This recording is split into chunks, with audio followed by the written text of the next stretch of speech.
கும்பகர்ணன் போயிட்டான் அப்படின்னதுமே அப்பேற்பட்ட துக்கம் வந்தது ராவணனுக்கு, நம்பவே முடியல.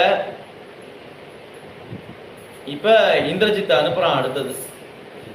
அடுத்த பெரிய நம்பிக்கை யார் அப்படின்னு கேட்டா இந்திரஜித் தான். இந்திரஜித்தை யுத்தம் பண்ணி யுத்தத்துக்கு அனுப்புறான். இவ எல்லாமே என்ன பிரகாரம் வச்சுட்டு இருக்கா அப்படின்னா, முதல்ல யுத்தம் பண்ணி பாப்பா, சமாளிக்க முடியல அப்படின்னா திவ்யாசனத்தையோ மாயையோ உபயோகப்படுத்திடுவா. அவ்வளவுதான் அவளால் யுத்தம் பண்ண முடியும். நேர்மையா கடைசி வரைக்கும் யுத்தம் பண்றதுங்கிறது அவளால முடியாது.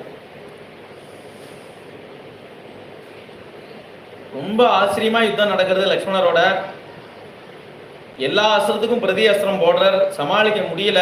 அவன் என்னெல்லாம் அஸ்திரம் வச்சிருக்கான் அப்படின்னு கேட்டா, சிவன் கொடுத்த பாசுபதாஸ்திரம் வச்சிருக்கான், விஷ்ணுவோட அஸ்திரம் ஆயுதம்லாம் வச்சிருக்கான், நாராயணாஸ்திரம் வச்சிருக்கான், அவ்வளவும் வச்சிருக்கான். அவன் எதுவுமே லக்ஷ்மணரை ஒன்றும் பண்ண முடியல. கடைசியா பிரம்மாஸ்திரத்தை எடுத்து போடலாம் அப்படின்னு